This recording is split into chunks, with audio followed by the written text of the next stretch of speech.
Junior NTR శ్రీరామచంద్రుడిగా నటించిన Balaramayanam cinema మీ అందరికీ గుర్తుండే ఉంటుంది. జానకి, ఏమిటి వేషం? మీతో పాటే నేను. తండ్రి మాట అనుసరించడం మీ ధర్మం, మీ అడుగుజాడల్లో నడవటం నా ధర్మం. సీతమ్మ తల్లిగా నటించి మెప్పించిన స్మితా మాధవ్ గారింటి దగ్గర ఉన్నాను.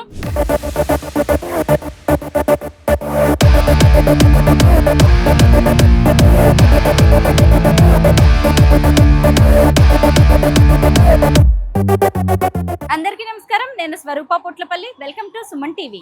నమో నారాయణ నా విన్నపమిదివో సమనుడగాను నీకు కోటి కోటి దండాలయ్యా కోనేటి రాయడా.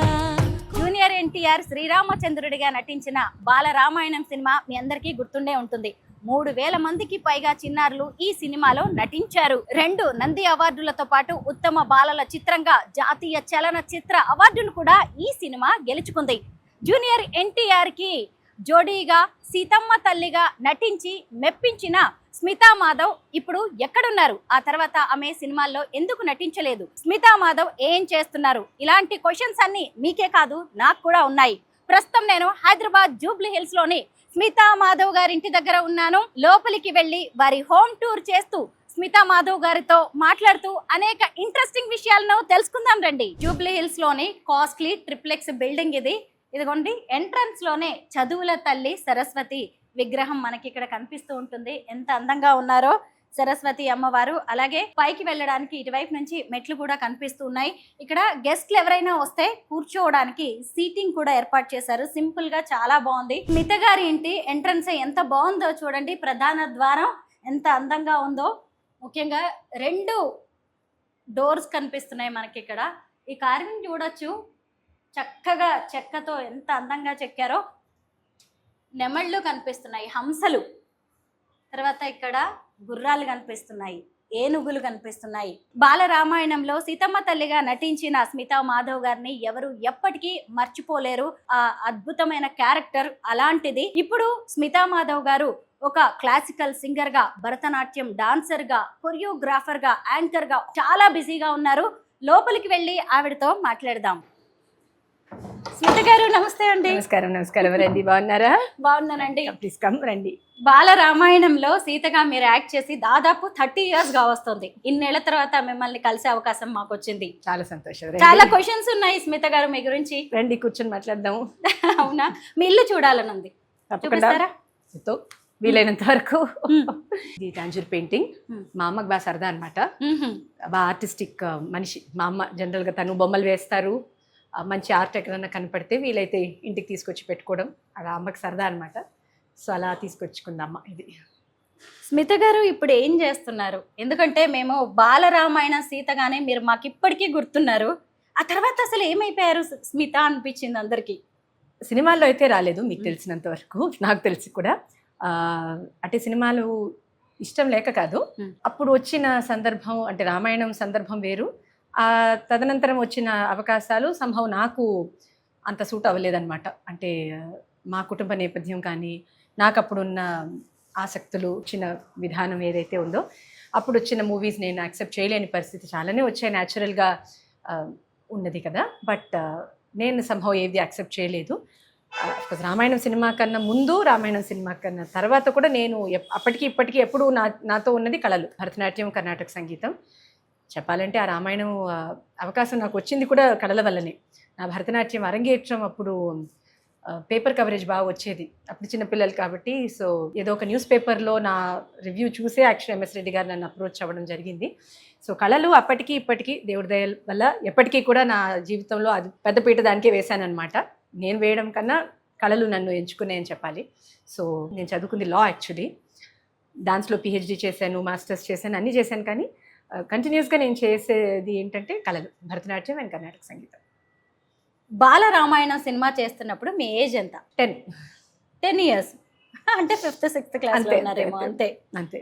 ఇప్పుడు మీ ఏజ్ ఎంతో తెలుసుకోవచ్చా? మీరే లెక్క వేయచ్చు.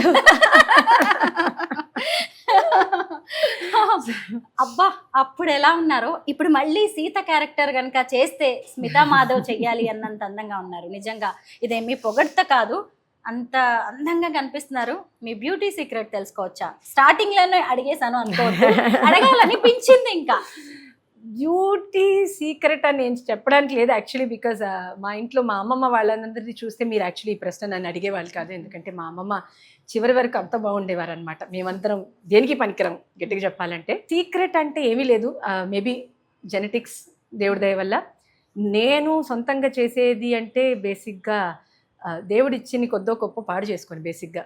సో ప్రోడక్ట్స్ వాడేయడం, ఏవేవో వాడేయడం, ఏవేవో తినేయడం అలాంటివి కాకుండా సింపుల్గా మన అమ్మమ్మలు పాటించిన లైఫ్ స్టైల్ అనుకోండి. In the sense late nights ఉండవు, ఒక సింపుల్ లైఫ్ స్టైల్ మెయింటైన్ చేయడం, ముఖ్యంగా ఇంటి భోజనం తినడం, మ్యాక్సిమం 90% కన్నా ఎక్కువే ఇంట్లోనే తినడం, బయటికి వెళ్ళినా ఇంట్లో నుంచి బాక్స్ పట్టుకెళ్ళి వెళ్ళడం, అలాంటి చిన్న చిన్నవి పాటించడం. ఎక్కువ గందరగోళం హెడ్లో పెట్టుకోను మ్యాక్సిమం వీలైనంత వరకు. అంటే మనిషి అని పుట్టిన తర్వాత ఏదో కొద్దో గొప్ప స్ట్రెస్ అందరికీ వచ్చేస్తుంది మనం అడగకుండానే. బట్ మిగతా వాళ్ళని చూసి అది ఇది అని కంపేర్ చేసుకొని బుర్రపాటు చేసుకునేది వీలైనంత వరకు అవాయిడ్ చేస్తుంటాను. సో అంతే, అంతకుమించి ఏం లేదు. నేను పెద్దగా ప్రయత్నపూర్వకంగా చేసేది ఏం లేదు. ఫిట్నెస్ సీక్రెట్, ఇంత చక్కగా ఫిజిక్ ఎలా మెయింటైన్ చేయగలుగుతున్నారు? డాన్సేనా? Dance and yoga. Dance and yoga అంతే, డైలీ చేస్తూ ఉంటారు?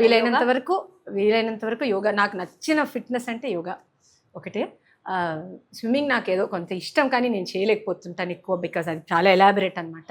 నాకు నచ్చిన ఫిట్నెస్లో యోగానే, బికాజ్ అన్నిటికన్నా సులువు, ఎక్కడైనా అక్కడ చేయొచ్చు.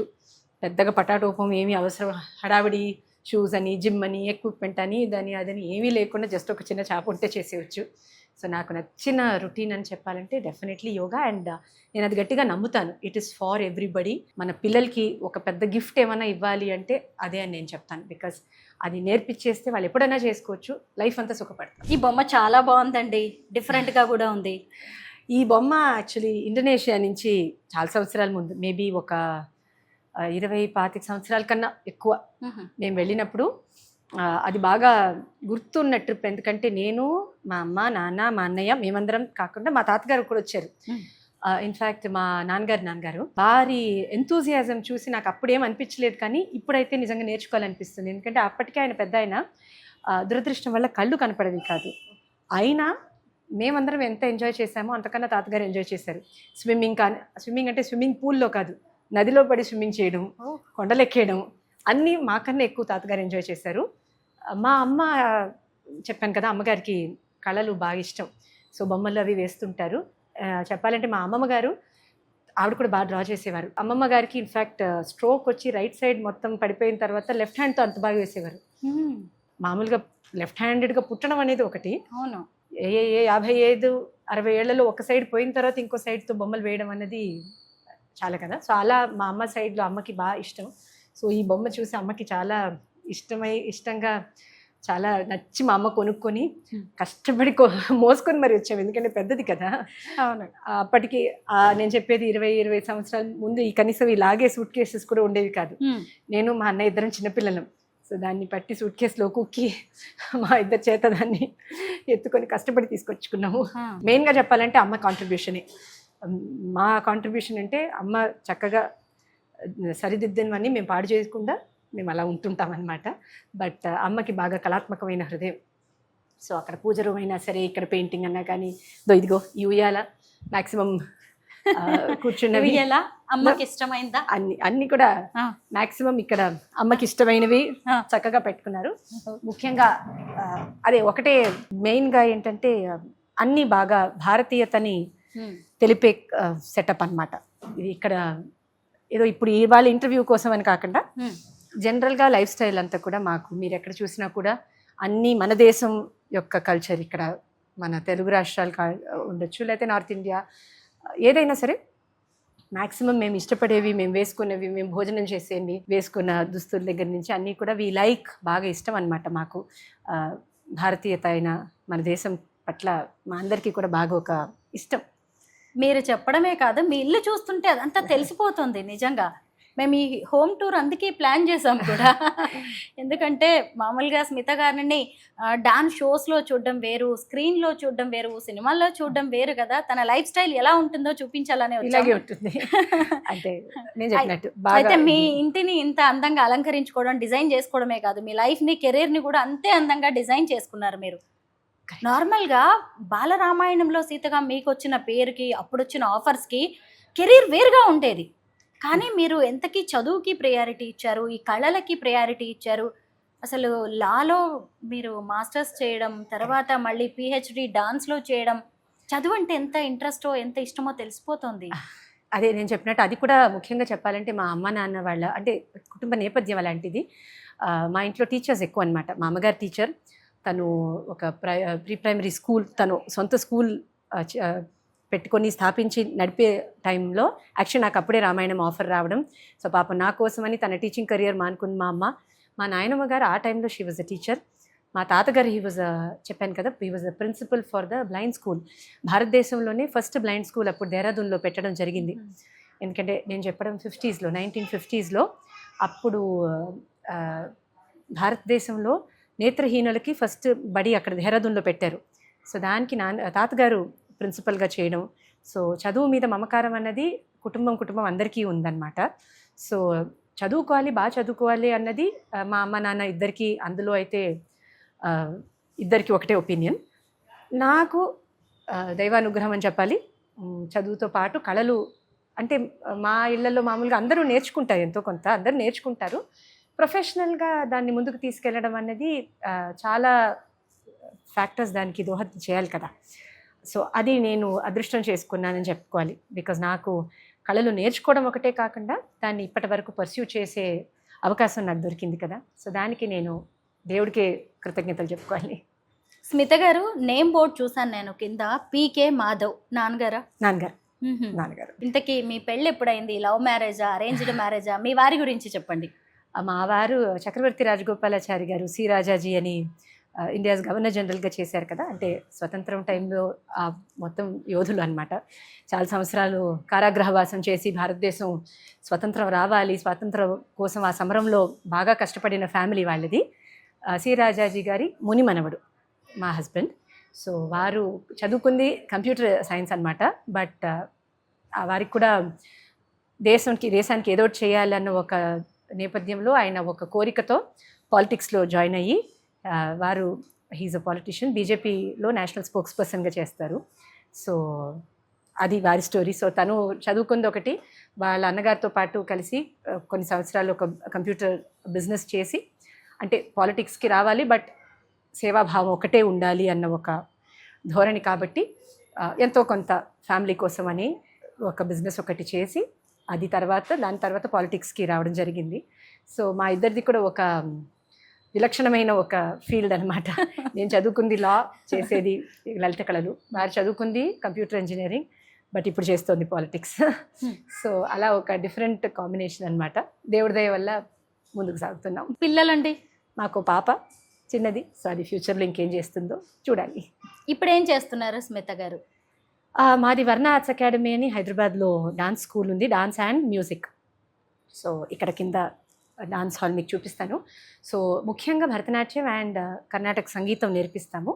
కానీ దానికి ఎంత ముఖ్యత్వం ఇస్తామో దాంతోపాటు మన సనాతన ధర్మం లోని చిన్న చిన్న విషయాలు, పెద్ద పెద్ద విషయాలు, అంటే ఆ చిన్న చిన్న విషయాలే రేపు పొద్దున పెద్దవి అవుతాయి కాబట్టి పిల్లల లైఫ్లో.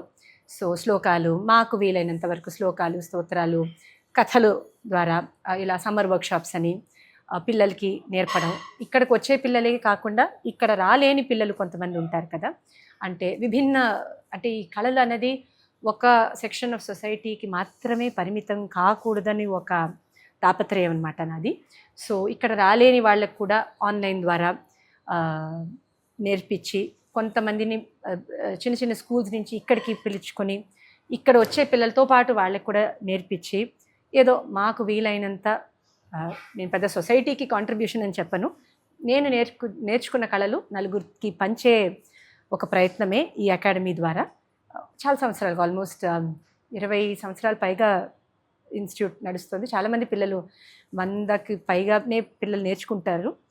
అండ్ స్కూల్ అయితే బాగా జరుగుతుంది, ముందుకు వెళ్తుంది. అండ్ ఈ స్కూల్ ద్వారా చాలామంది పిల్లలకి మన కళల పట్ల అవగాహనతో పాటు నాకున్న ఆ పిపాస ఏదైతే ఉందో అది షేర్ చేసే అవకాశం నాకు దొరుకుతుంది. సో అది నాకు తృప్తి అనమాట. బాగున్నాయండి ఏనుగులు. మా ఇంట్లో ఇలాంటివి ఉంటాయి కొన్ని చెప్పాను కదా, ఇలాంటి ఆర్ట్ వర్క్ అంటే ఇష్టమని. సో ఇది కూడా అమ్మ అదే ఇండోనేషియా నుంచే సెలెక్ట్ చేసి మోసుకొని మరి వచ్చినవి. చాలా వెయిట్ ఉన్నట్టున్నాయా? చూస్తుంటేనే నాకు అర్థమైంది. ఏంటి ఇండోనేషియా నుంచి ఇవన్నీ కొనుక్కొని ఒకటి కాదు, అక్కడ కూడా ఇంకొకటి ఉంది. 2 ఇలాంటివి అమ్మకి ఇష్టం. కాకపోతే ముఖ్యంగా నాకు నచ్చినవి ఏంటంటే ఇప్పుడు ఆ కాలంలో తీసుకున్నవి కాబట్టి ఇవన్నీ చాలా ఏం చెప్పాలి, లో మెయింటెనెన్స్.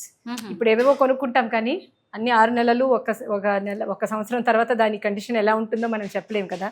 ఇవన్నీ పాపం మేము దానికి ఏ కేర్ ఇవ్వకుండా అలాగే ఇంత క్వాలిటీ ఉండట్లేదు, ఇప్పుడు దొరకట్లేదు. అందుకే నేను ఎప్పుడు అంటాను, మనం ఏమీ కొత్తవి జోడించలేం కాబట్టి ఉన్నవి జాగ్రత్తగా చూసుకుంటే చాలు. కరెక్టే.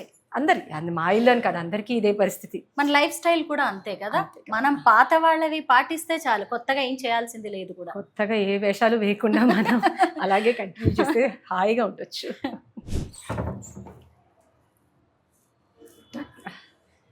అక్కడ కూడా మా సరస్వతి అమ్మవారు చదువుల తల్లి, మీకు చెప్పాను కదా కింద మాది క్లాస్ ఉంటుంది కాబట్టి వెళ్ళే పిల్లలందరూ అట్లీస్ట్ ఒక మారు దర్శనం చేసుకొని కిందకి వెళ్తే వాళ్ళకు ఒక మంచి కటాక్షం ఉంటుంది అని ఒక ఐడియాతో అమ్మ పెట్టించిందనమాట. సో అందరికీ ఫస్ట్ వచ్చిన వెంటనే వాళ్ళకి ఇంట్లో కనపడేది అదే కాబట్టి ఒక మంచి ఫీలింగ్ వస్తుంది, ఒక మంచి వైబ్ కదా. పొగొడుతూ అనుకోవద్దు, అక్కడ చదువుల సరస్వతి ఉన్నారు కదా, ఇక్కడ కూడా అంతే. లలిత కళలకి అమ్మవారి లాగా ఇక్కడ ఒక సరస్వతి అమ్మవారు ఉన్నారు, అలాగే రూపురేఖల్లో కూడా లక్ష్మీదేవి లాగా చక్కగా చాలా బాగున్నారు. పొగడితే ఏం కాదండి, ఎందుకంటే ఇందాక నుంచి నేను మీతో మాట్లాడుతూ ఉన్నాను కదా, చాలా మంచిగా అనిపించింది.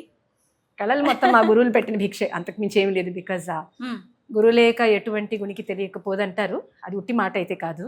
నేను ప్రగాఢంగా విశ్వసిస్తాను ఆ విషయం. ఎందుకంటే కళలు అంటే ఏ విద్య అన్నా రావాలంటే పూర్వజన్మ సుకృతం ఉండాలి, మన శ్రమ ఉండాలి, మంచి గురువు లభించాలి. ఎందుకంటే లేకపోతే మనం నేర్చుకునేది ఏమీ ఉండదు. నేర్చుకోవచ్చు కానీ అది రాణించదు, బాగా కళ కట్టదు. నార్మల్గా ఎవరి ఇల్లు చూసినా కానీ ఈ ఫ్రంట్ డోర్ అనేది అటువైపే ఉంటుంది డిజైన్. నేను ఇప్పుడే గమనిస్తున్నాను, ఎగ్జాక్ట్లీ బయట ఏ డిజైన్ అయితే ఉందో స్మిత గారి ఇంట్లో మళ్ళీ అవే బొమ్మలు ఇక్కడ కనిపిస్తూ ఉన్నాయి. ఇందాక నేను చెప్పాను కదా హంసల డిజైన్, అలాగే గుర్రాలు కనిపిస్తున్నాయి, ఐరావతం, నంది. బాగుందండి, అందరూ ఉంటారు. మీ లైఫ్ స్టైల్ అంతా కూడా ఇక్కడే కనిపిస్తుంది నిజంగా. మీ జీవన విధానం అనేది ఇటువైపు చూసినప్పుడు ఇక్కడ స్మిత గారిది డైనింగ్ హాల్ కనిపిస్తోంది, టీవీ చూడొచ్చు. ఇక్కడ గంటలు కూడా యాక్చువల్లీ టీవీ ఉంటుంది, బట్ మేము టీవీ అస్సలు చూడరా. జస్ట్ ఊరికే చిన్నప్పటి నుంచి మా అమ్మగారు మాకు అలవాటు చేయలేదు, అది పాపం అలాగే పడి ఉంటుంది. బికాజ్ ఇంట్లో అందరి ఇళ్లలో డ్రాయింగ్ రూమ్ లో టీవీ ఉంటుంది కాబట్టి మా ఇంట్లో ఒకటి ఉంటుంది తప్ప, అమ్మ నాన్న ఇద్దరు దాంట్లో బాగా స్ట్రిక్ట్. ఇంట్లో నలుగురు కూర్చుంటే నలుగురు మాట్లాడుకోవాలి, టీవీ పెట్టేసి ఊరికే దాని వంక చూడడం కాదు. స్మిత గారు మీరు సింగర్ కూడా కదా, ఒక పాట పాడరు? పాడతారు, కూర్చోండి. ఇక్కడ ఇంకొక రూమ్ ఉంది, అటువైపు వీణ కనిపిస్తుంది, ఇక్కడ కూడా తంబురా కనిపిస్తున్నాయి. వాయిస్తూ ఉంటారా మీరు? తంబురా అనేది మాకు కూర్చోండి, తంబురా అనేది మాకు సంగీతం పాడేటప్పుడు మా తంబురా వేసుకునే పాడాలి యాక్చువల్గా.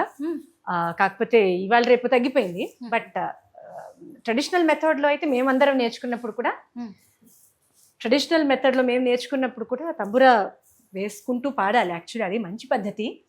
అఫ్ కోర్స్ ఇవాళ రేపు కొత్త లైఫ్ స్టైల్తో పాటు అవి కూడా ఎలక్ట్రిక్ ఫోన్లో అవి ఇవి వచ్చేసాయి అనుకోండి. బట్ ఆ తంబురా కూడా మా అమ్మ బాగా కష్టపడి ఒకరింటి నుంచి వాళ్ళు పాపం మనవరాలు ఎవరో సంగీతం నేర్చుకుంటుందేమో అని కొని పెట్టుకున్నారంట. వాళ్ళు పాపం చివరికి ఆ అమ్మాయి సంగీతం ఏం పాడలేదు. సో మా అమ్మ మాట్లాడుతున్నప్పుడు వాళ్ళు మా అమ్మని చూసి నీ కూతురు పాడుతుంది కదా నువ్వు తీసుకో అని చెప్పి ఆ తంబురా ఇవ్వడం జరిగింది. వీణ మా అమ్మ అన్నయ్య ఇద్దరు వాయించేవాళ్ళు. అమ్మ వీణ రెగ్యులర్గా వాయించేవాళ్ళు ముందు, అంటే తన చిన్నతనంలో నేర్చుకున్నారు. మా అన్నయ్య కూడా నేర్చుకున్నాడు వీణ. అఫ్కోర్స్ తర్వాత వాడు యూఎస్కి వెళ్ళినప్పుడు అది ఎత్తుకొని వెళ్ళడం కష్టమైనప్పటికీ కూడా ఎత్తుకొని వెళ్ళాడు పాపం. అంటే బాగా సరదా అంటే కమిట్మెంట్ అని చెప్పాలి. ఇది నన్ను అడిగితే కళలు సరదా పడి నేర్చుకునే విషయాలు కాదు. అంటే మనం సరదా పడి మొదలు పెట్టొచ్చు. బట్ మొదలెట్టిన తర్వాత అయితే దాన్ని ఒక ఉపాసన కిందనే చేయాలి. సరదాగా చేస్తే వచ్చే విషయాలు కావు అవి. కరెక్టే. అంత ఉపాసన అయితే ఉండాలి. మీరు తంబుర వాయిస్తుంటే, వీణ వాయిస్తుంటే చూడాలని ఉంది. నమో నారాయణ నా విన్నపమిదివో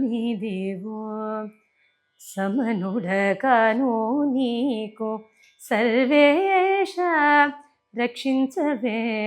నమో నారాయణ నా విన్నపమిదివో సమనుడగాను నీకు సర్వేష రక్షించవే.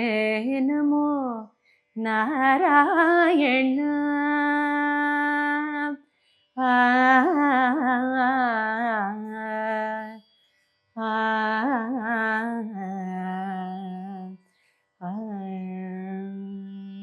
నాలంబా తవ నయవచనం చేలం త్యజతే చేటి భవామి. నాలంబా తవ నయవచనం చేలం త్యజతే చేటి భవామి.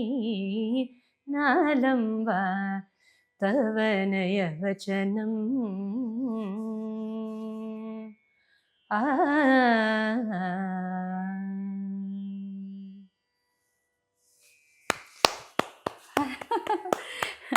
మీరు చాలా ఇంటర్నేషనల్ ప్రదర్శనలు కూడా ఇచ్చారు కదా. ఏ దేశాల్లో మీరు ఇప్పటి వరకు నాట్య ప్రదర్శనలు ఇచ్చారు? మొన్న ఇటీవల అంటే 2 days బ్యాకే వచ్చాను. మారిషియస్ వెళ్ళడం జరిగింది.